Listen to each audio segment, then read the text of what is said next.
Una pregunta para ampliar la mirada. Diálogos entre disciplinas para descubrir el mundo. Con vos que estás ahí, en tu casa, en las aulas, con los y las docentes. Nuevas formas de conocer, otros modos de aprender. Seguimos educando.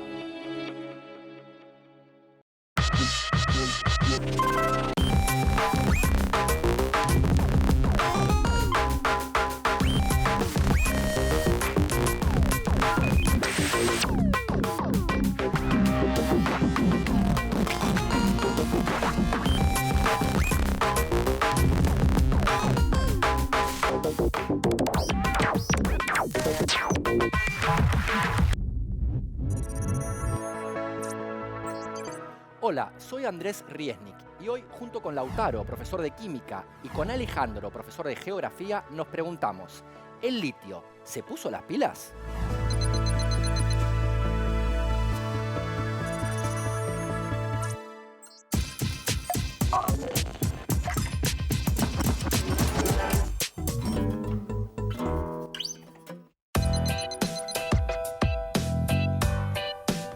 ¿Qué es el litio?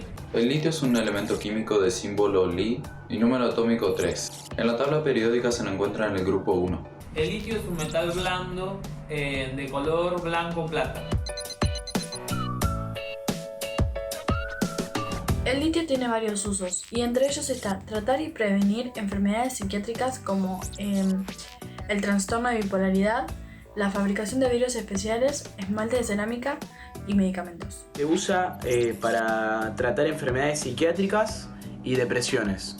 El litio se usa para la fabricación de baterías de coches y en celdas fotovoltaicas para la generación de la energía que alimenta los motores. Pero ahora, en el siglo XXI, se usa muchísimo más para las baterías celulares, las computadoras, las tablets, porque ya las baterías, o sea, lo que más importante de los dispositivos, siempre se hace con litio. ¿Cómo influye el litio en nuestras vidas? La verdad que no tengo ni idea cómo influye el litio en nuestras vidas. La falta de litio podría provocarnos depresión, fatiga, pérdida de memoria y sensibilidad al frío. El litio se obtiene por medio de la evaporación de salmueras. El litio se obtiene, creo que del mar, de lagunas de sales y no sé qué otro lugar. Son mayormente depósitos que se encuentran dentro de roca dura, salmuera o arcilla. También se puede encontrar en distintas cavernas y está muy relacionado a la actividad minera, obviamente. Hay litio en Catamarca, Jujuy y Salta. Principalmente el litio se encuentra en el noroeste argentino, en la zona de Catamarca, Jujuy, Salta, que es donde están los más grandes depósitos de litio en el país. Tiene salmuera en Jujuy, Catamarca y Salta, y tiene depósitos en Córdoba, San Luis y Catamarca.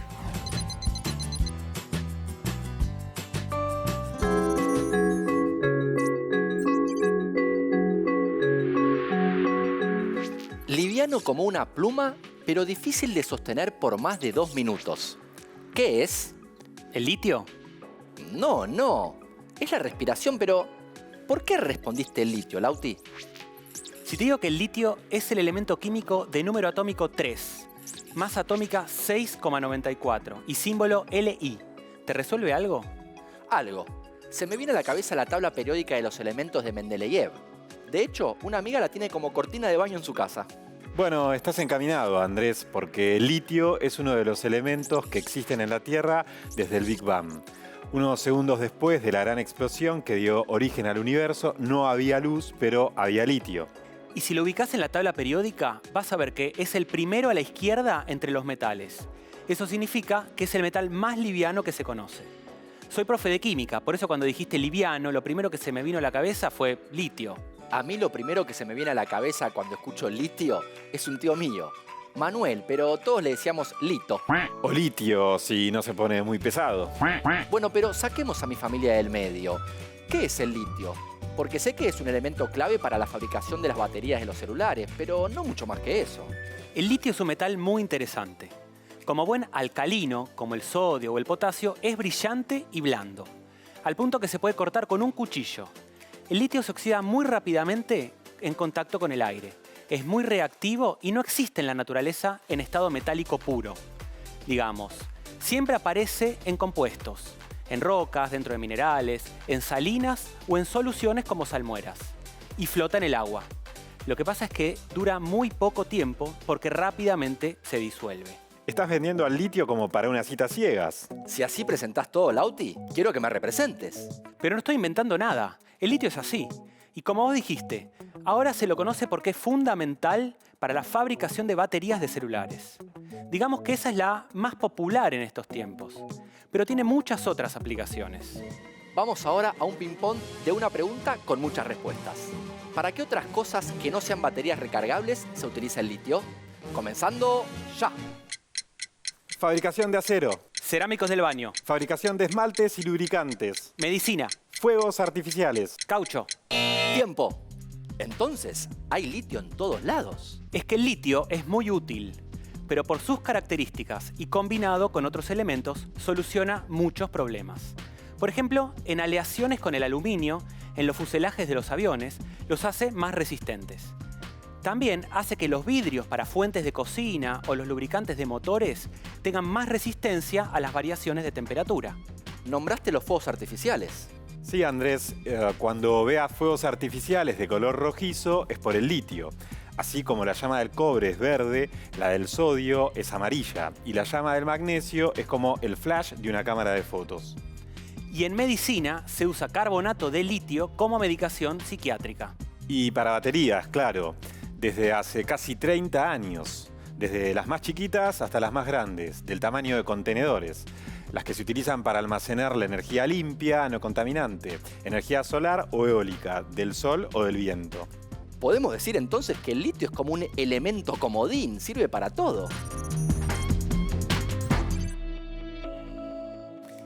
El litio está desde siempre, desde el Big Bang. Podríamos decir que nadie recuerda la vida en la Tierra sin litio. Incluso antes de la vida ya había litio, el metal más liviano de la tabla periódica. En nuestro planeta lo encontramos disuelto en el agua de mar, en rocas, en algunos medicamentos, en los salares y en nuestra propia sangre. Más del 60% del litio del mundo aparece disuelto en las salmueras, un tipo de lago subterráneo muy salado que está debajo de los salares de Bolivia, Chile y Argentina. Los salares ricos en litio en nuestro país se ubican en las provincias de Catamarca, Salta y Jujuy. La historia del litio se remonta a 13.800 millones de años atrás, cuando todavía no existía el tiempo y toda la materia del cosmos, la que compone a nuestro planeta, a la Luna, a los planetas, al Sol, a todas las estrellas que vemos en el cielo y a nosotros mismos, estaba confinada en un punto del tamaño de la cabeza de un alfiler. En este punto de intensidad infinita, las temperaturas y las presiones eran inimaginables. Nada en nuestra Tierra hoy se encuentra en esas condiciones. Durante los primeros segundos posteriores a la gran explosión que dio vida al universo, el Big Bang, se formaron primero las partículas subatómicas y luego algunos núcleos atómicos livianos, entre ellos el litio, mucho antes de la existencia de estrellas y galaxias. Aquí hace falta un recordatorio.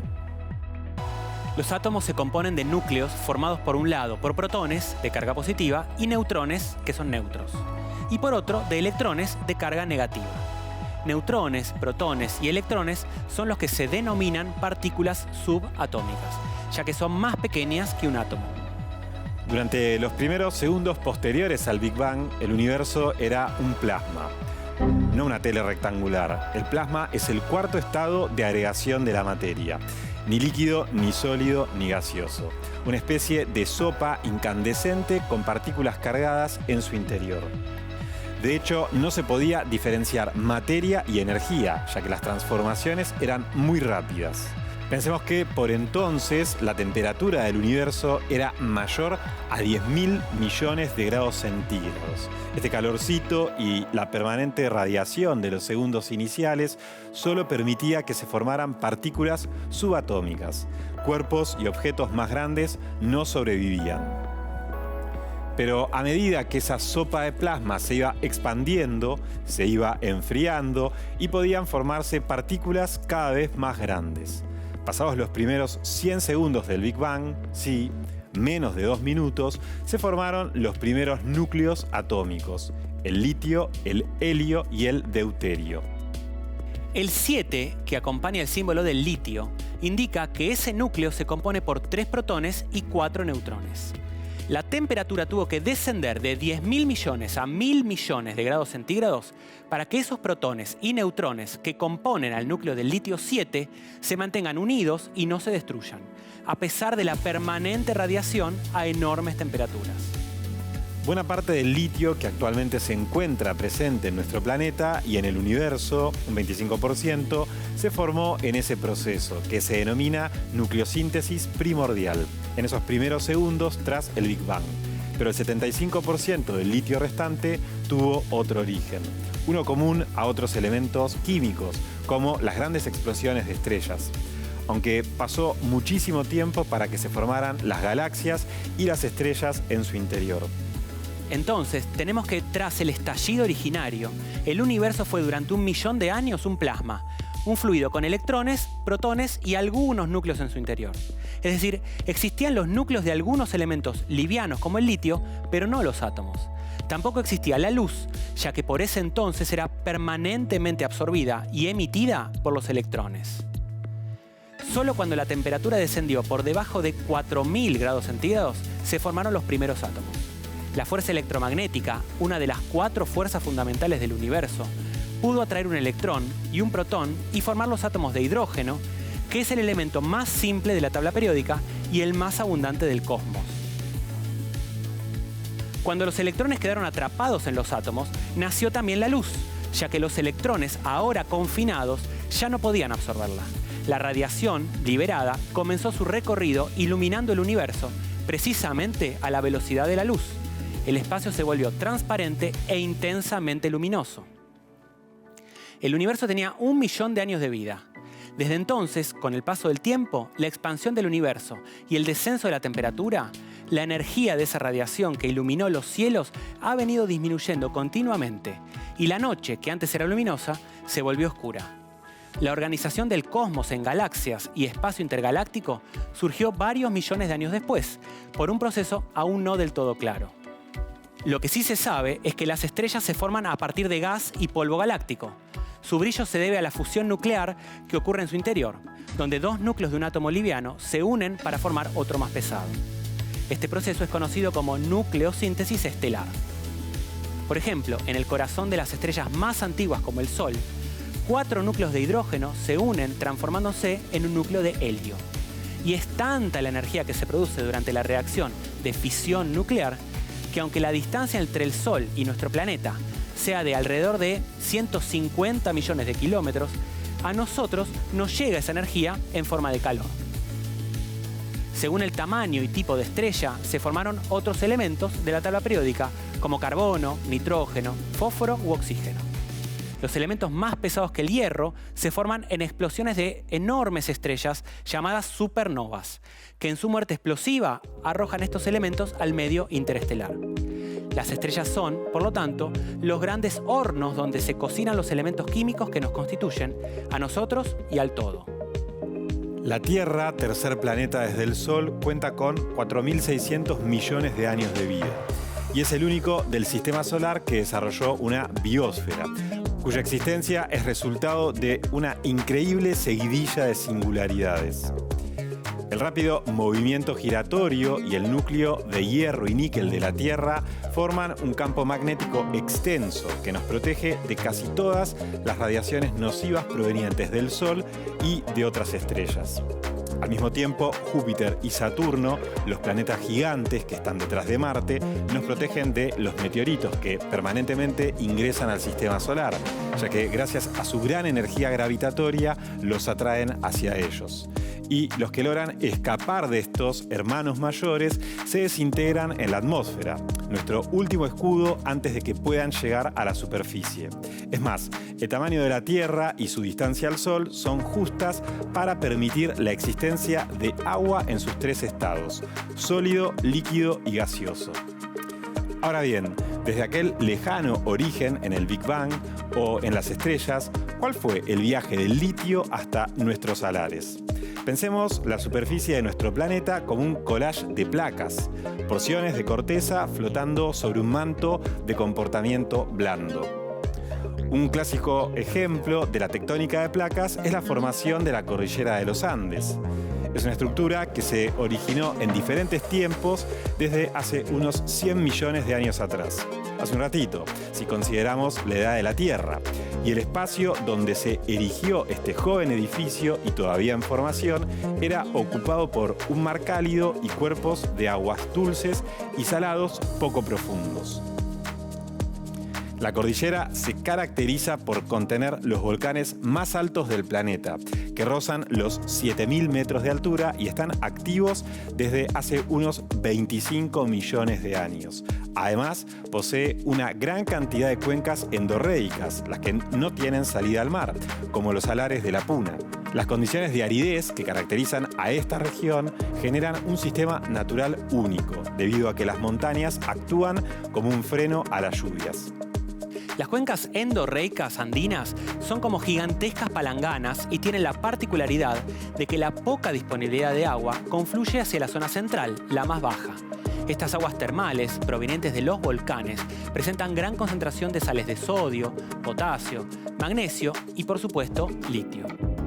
Por acción de la evaporación de las aguas, las sales se acumulan en la superficie y dejan un residuo salino, principalmente cloruro de sodio, nuestra bien conocida sal de mesa. El resultado son esas planicies espejadas llamadas salares. Pero en su interior húmedo se mantiene líquida la salmuera, que es la que contiene disueltos los elementos químicos entre los cuales se encuentra el litio. Todo un viaje, del Big Bang a la salmuera del altiplano.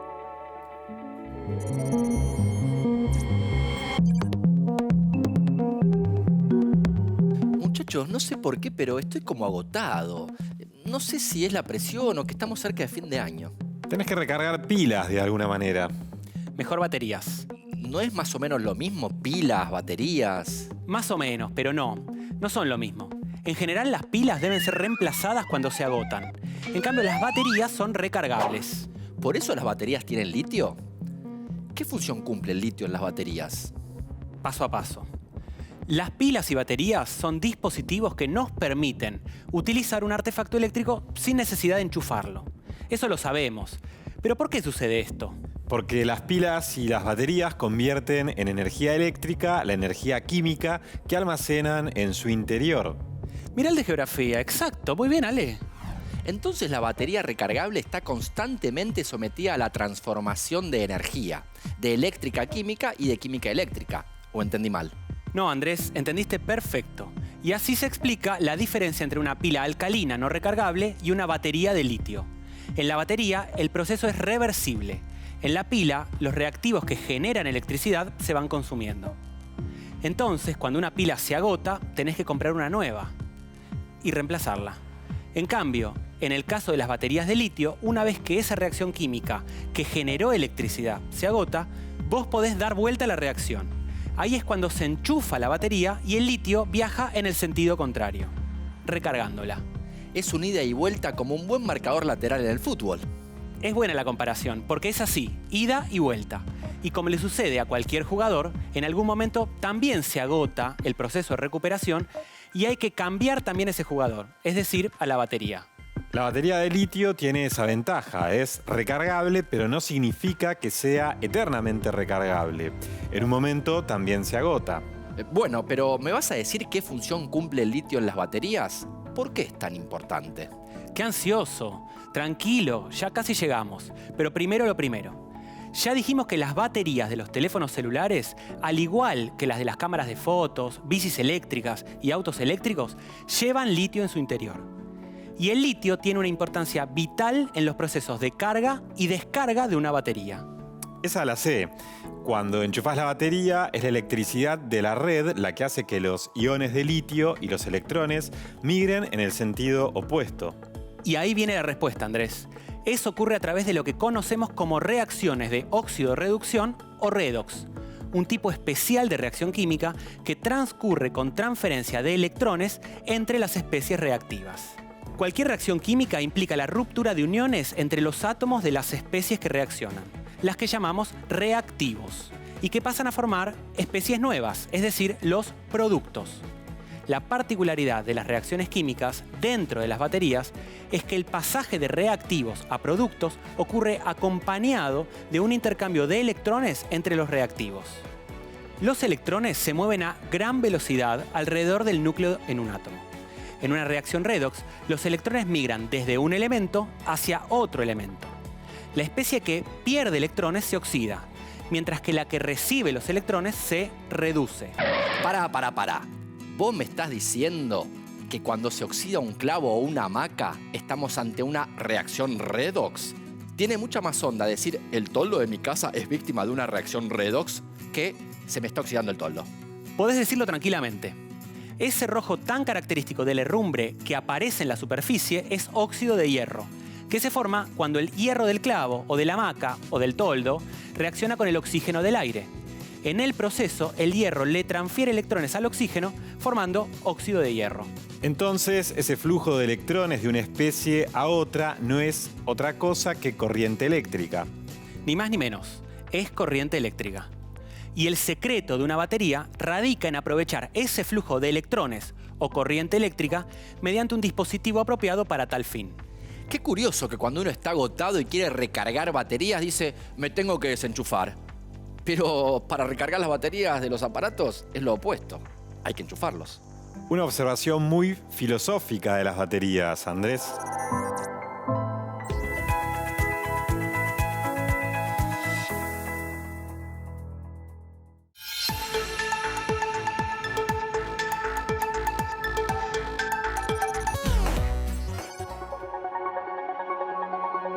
Ya dijimos que una de las formas principales en las que se presenta el litio en nuestro planeta es disuelto en las salmueras, que es un tipo de agua subterránea que se encuentra confinada en los salares andinos.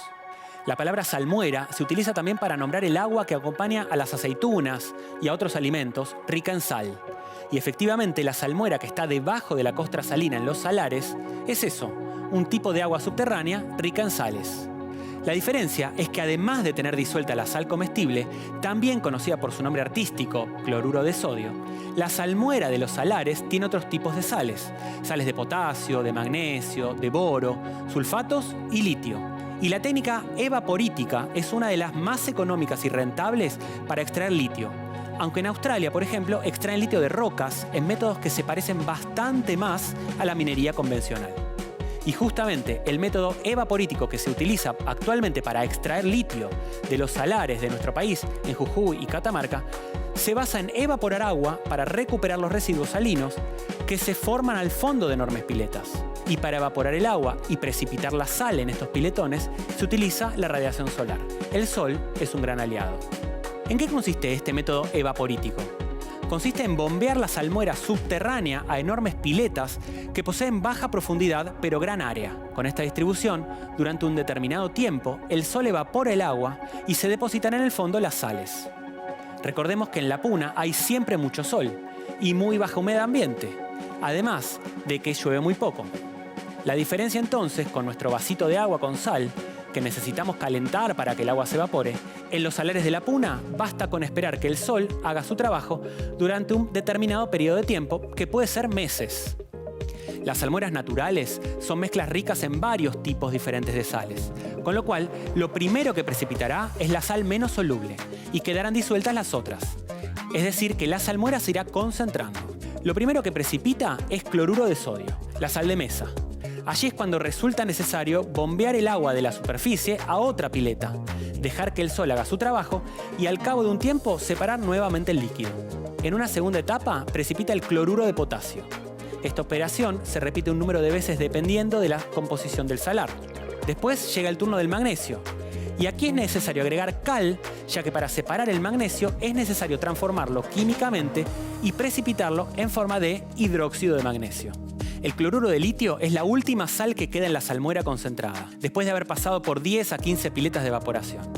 A esa salmuera final se le añade hidróxido de sodio y carbonato de sodio para obtener carbonato de litio, que es el producto en la forma en que se comercializa el litio y que principalmente se exporta a países como China, Japón y Corea, que son las principales fábricas de batería del litio del mundo.